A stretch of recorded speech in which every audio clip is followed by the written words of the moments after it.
Heart attack ಬರೀ ವಯಸ್ಸಾದವ್ರಿಗೆ ಕಾಣಿಸ್ಕೊಳ್ತಾ ಇತ್ತು. ಈಗಿನ ಕಾಲದಲ್ಲಿ ಹಾರ್ಟ್ ಅಟ್ಯಾಕು ಕಡಿಮೆ ಅಂದರೆ 20-25 ವರ್ಷದವ್ರು ಕೂಡ ಹಾರ್ಟ್ ಅಟ್ಯಾಕ್ ಆಗ್ತಾಯಿದೆ. ಏನು ಕಾರಣ? ಸ್ಮೋಕಿಂಗ್, ಸಿಗರೇಟು, ಬೀಡಿ ಸಿಗರೇಟು, ತಂಬಾಕು ಸೇವನೆ, ಆಲ್ಕೋಹಾಲು. ಕ್ಯಾಥ್ ಲ್ಯಾಬ್ ಫೆಸಿಲಿಟೀಸಲ್ಲಿ ಕ್ಯಾಥ್ ಲ್ಯಾಬಲ್ಲಿ ಹೃದಯಾಘಾತ ಆಗಿದ ರಕ್ತನಾಳದಲ್ಲಿ ಬ್ಲಾಕೇಜನ್ನು ಇಮ್ಮಿಡಿಯೇಟಾಗಿ ಓಪನ್ ಮಾಡೋದ್ರಿಂದ ಆ ರಕ್ತ ಸಂಚಲನ ಎಸ್ಟಾಬ್ಲಿಷ್ ಮಾಡಿ ನೆಕ್ಸ್ಟು ನಿಮ್ಮನ್ನು ರಿಕವರಿ ಆಗಿ ಪೇಷಂಟ್ನ ಜೀವವನ್ನು ಉಳಿಸೋದು ಅಲ್ಲದಿರ ಮುಂದೆ ಬರ್ತಕ್ಕಂಥ ಹಾರ್ಟ್ ಫೇಲ್ಯೂರ್ ಸಿಂಪ್ಟಮ್ಸ್ ಅಂದರೆ ಹಾರ್ಟ್ ವೀಕ್ ಆಗೋ ಪರಿಸ್ಥಿತಿ ಕೂಡ ನಾವು ತಪ್ಪಿಸ್ಬೋದು.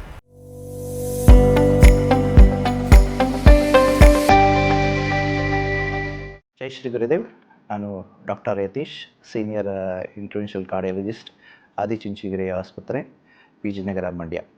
ಇವತ್ತು ನಾವು ಮೋಸ್ಟ್ ಇಂಪಾರ್ಟೆಂಟ್ ಟಾಪಿಕ್ ಏನು ಅಂದರೆ ಯಂಗ್ ಪೇಷಂಟ್ಸಲ್ಲಿ ಹಾರ್ಟ್ ಅಟ್ಯಾಕ್ ಅನ್ನೋ ಬಗ್ಗೆನ ನಾವು ಡಿಸ್ಕಸ್ ಮಾಡೋಣ.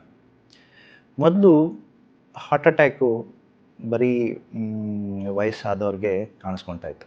ಈಗಿನ ಕಾಲದಲ್ಲಿ ಹಾರ್ಟ್ ಅಟ್ಯಾಕು ಕಡಿಮೆ ಅಂದರೆ 20-25 ವರ್ಷದವ್ರು ಕೂಡ ಹಾರ್ಟ್ ಅಟ್ಯಾಕ್ ಆಗ್ತಾಯಿದೆ. ಏನು ಕಾರಣ?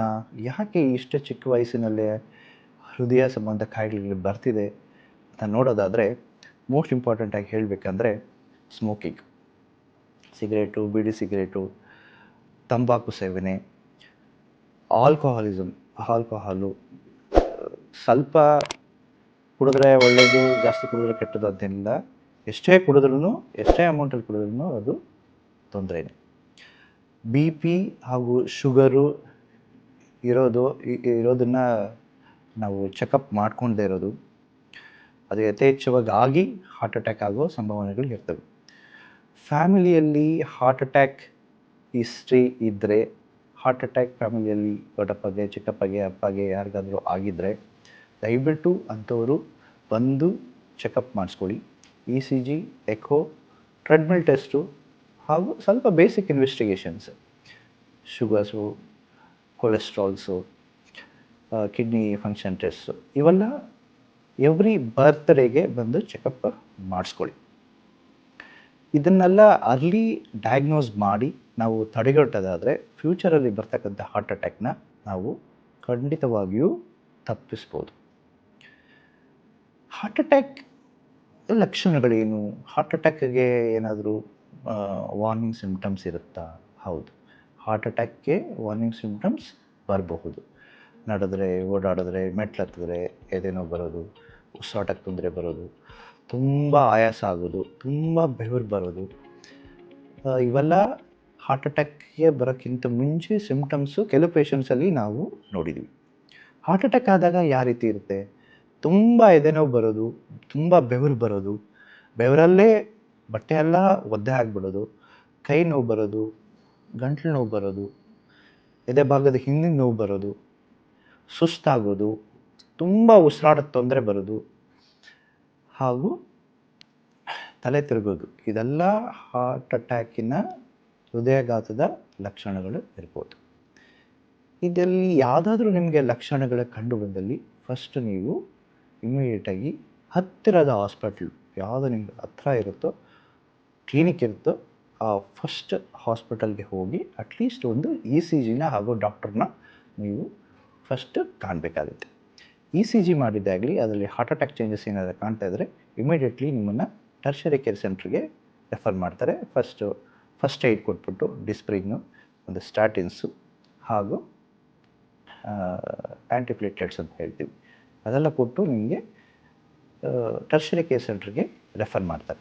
ಆ ಟರ್ಷರಿ ಕೇರ್ ಸೆಂಟ್ರಲ್ಲಿ ಕ್ಯಾಥ್ ಲ್ಯಾಬ್ ಫೆಸಿಲಿಟೀಸ್ ಇದ್ದೇ ಆಗಲಿ, ಕ್ಯಾಥ್ ಲ್ಯಾಬ್ ಫೆಸಿಲಿಟೀಸಲ್ಲಿ ಕ್ಯಾಥ್ ಲ್ಯಾಬಲ್ಲಿ ಹೃದಯಾಘಾತ ಆಗಿದ ರಕ್ತನಾಳದಲ್ಲಿ ಬ್ಲಾಕೇಜನ್ನು ಇಮ್ಮಿಡಿಯೇಟಾಗಿ ಓಪನ್ ಮಾಡೋದ್ರಿಂದ ಹೃದಯದ ಕೆಲಸ ಕಂಪ್ಲೀಟಾಗಿ ರಿಕವರಿ ಆಗೋ ಚಾನ್ಸಸ್ ಇರುತ್ತೆ.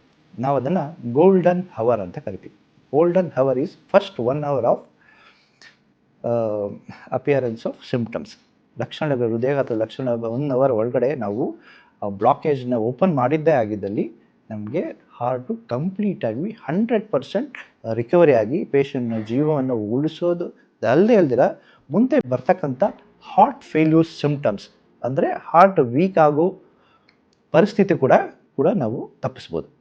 ಒಂದು ವೇಳೆ ನೀವು ತುಂಬ ಹಳ್ಳಿಗಳಲ್ಲಿದ್ದೀರಾ ಅಂದರೆ ಇಮ್ಮಿಡಿಯೇಟಾಗಿ ನಿಮ್ಮ ಗೌರ್ಮೆಂಟ್ ಹಾಸ್ಪಿಟಲ್ಗೆ ಹೋದರೆ ಅಲ್ಲಿ ಥ್ರಾಂಬೋಲೈಟಿಕ್ ಏಜೆಂಟ್ಸ್ ಅಂದರೆ ಟೆನೆಕ್ಟಪ್ಲೇಸು ಅಥವಾ ಸ್ಟ್ರೆಪ್ಟೋಕೈನೆಸ್ನ ಅಂತ ಬ್ಲಡ್ ಕ್ಲಾಟ್ನ ಡಿಸಾಲ್ವ್ ಮಾಡ್ತಕ್ಕಂತಹ ಪವರ್ಫುಲ್ ಇಂಜೆಕ್ಷನ್ಸ್ ಇರುತ್ತೆ. ಆ ಇಂಜೆಕ್ಷನ್ ಕೊಟ್ಟು ಡಿಸಾಲ್ವ್ ಮಾಡಿ ನಿಮ್ಮನ್ನು ರಕ್ತ ಸಂಚಲನ ಎಸ್ಟಾಬ್ಲಿಷ್ ಮಾಡಿ ನೆಕ್ಸ್ಟು ಟೆರ್ಷರಿ ಕೇರ್ ಸೆಂಟ್ರಿಗೆ ರೆಫರ್ ಮಾಡ್ತಾರೆ. ಸೊ ಹಾರ್ಟ್ ಅಟ್ಯಾಕು ಬರೀ ವಯಸ್ಸಾದವ್ರಿಗೆ ಮಾತ್ರ ಅಲ್ಲ, ಯಂಗ್ ಪೇಷಂಟ್ಸ್ ಕೂಡ ಹಾರ್ಟ್ ಅಟ್ಯಾಕು ಆಗ್ತಾಯಿದೆ. ನಾನು ಯಂಗ್ ಏಜ್ ಇದೆ, ನನಗೇನು ಆಗಲ್ಲ ಅಂತ ನೀವು ನನಗೆ ಬರೀ ಗ್ಯಾಸ್ಟ್ರೈಟಿಸು ಬರೀ ಅದು ತಿಂದೆ ಅಂತ ಹೇಳಿಬಿಟ್ಟು ನೀವು ಟೈಮ್ನ ವ್ಯರ್ಥ ಮಾಡ್ಕೊಬೇಡಿ. ಆ ಗೋಲ್ಡನ್ ಹವರಲ್ಲಿ ಏನಾದರೂ ನೀವು ಹಾಸ್ಪಿಟಲ್ ರೀಚ್ ಆಗಿದ್ದೇ ಆದಲ್ಲಿ ನಿಮಗೆ 100% ನಿಮ್ಮ ಜೀವವನ್ನು ಉಳಿಯುತ್ತದೆ ಹಾಗೂ ಮುಂದೆ ಬರ್ತಕ್ಕಂಥ ಕಾಂಪ್ಲಿಕೇಶನ್ಸ್ನ ಅವಾಯ್ಡ್ ಮಾಡ್ಬೋದು.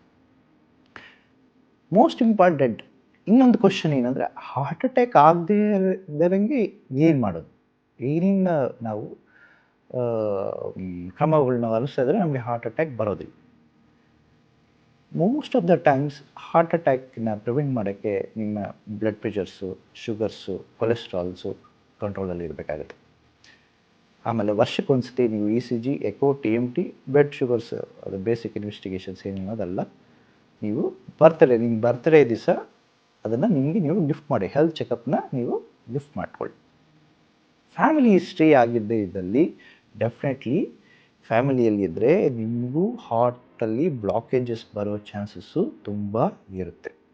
ಪ್ರಾಪರಾಗಿ ಚೆಕಪ್ ಮಾಡಿಕೊಂಡು ಅರ್ಲಿ ಟ್ರೀಟ್ಮೆಂಟ್ ಶುರು ಮಾಡೋದ್ರಿಂದ ನಿಮಗೆ ಕೂಡ ತುಂಬ ಏಜ್ ಆಗುವವರೆಗೂ ಹಾರ್ಟ್ ಅಟ್ಯಾಕ್ ಆಗೋ ಸಂಭವನೆಗಳು ಕಡಿಮೆ ಆಗುತ್ತೆ. ಧೂಮಪಾನ, ಎಲ್ಲ ರೀತಿಯ ತಂಬಾಕು ಸೇವೆ, ಮದ್ಯಪಾನನ ಕಂಪ್ಲೀಟಾಗಿ ಅವಾಯ್ಡ್ ಮಾಡಿ. ಸ್ಟ್ರೆಸ್ನ ಅವಾಯ್ಡ್ ಮಾಡೋಕ್ಕೆ ಅಂದರೆ ಧ್ಯಾನ ಮಾಡಿ, ಯೋಗ ಮಾಡಿ, ಇನ್ನು ಮುಂತಾದವುಗಳ ಕ್ರಮಗಳನ್ನ ಪಾಲಿಸೋದ್ರಲ್ಲಿ ನೀವು ಆ ಸ್ಟ್ರೆಸ್ನ ಕಂಪ್ಲೀಟಾಗಿ ಕಡಿಮೆ ಮಾಡ್ಕೊಬೋದು. ಸೊ ಇವತ್ತಿನ ವಿಷಯ ನಾವು ಡಿಸ್ಕಸ್ ಮಾಡಿದ್ವಿ. ಎಲ್ಲರಿಗೂ ಧನ್ಯವಾದ. Thank you. ಲೇಟೆಸ್ಟ್ ಹಾಗೂ ಇಂಟ್ರೆಸ್ಟಿಂಗ್ ಸುದ್ದಿಗಳಿಗಾಗಿ ಬಾಸ್ ಟಿವಿ ಕನ್ನಡ ಚಾನೆಲ್ನ ಸಬ್ಸ್ಕ್ರೈಬ್ ಮಾಡಿ. ಹಾಗೆಯೇ ಬೆಲ್ ಐಕಾನ್ ಪ್ರೆಸ್ ಮಾಡಿ. ಇದರ ಜೊತೆಗೆ ಫೇಸ್ಬುಕ್, ಇನ್ಸ್ಟಾಗ್ರಾಮ್, ಎಕ್ಸ್ನಲ್ಲೂ ಮಿಸ್ ಮಾಡದೆ ಫಾಲೋ ಮಾಡಿ.